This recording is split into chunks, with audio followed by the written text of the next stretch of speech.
DIYs, this is how you mark a tile.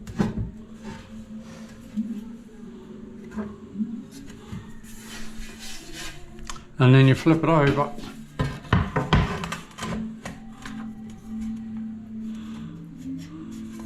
And you mark it like that.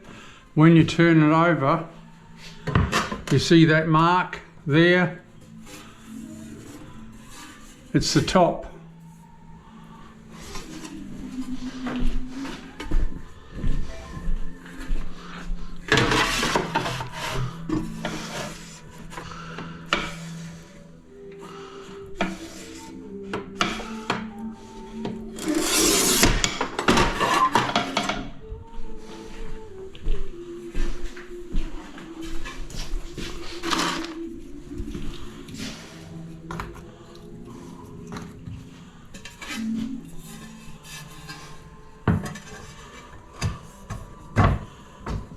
And there you have it. Glue it in quick.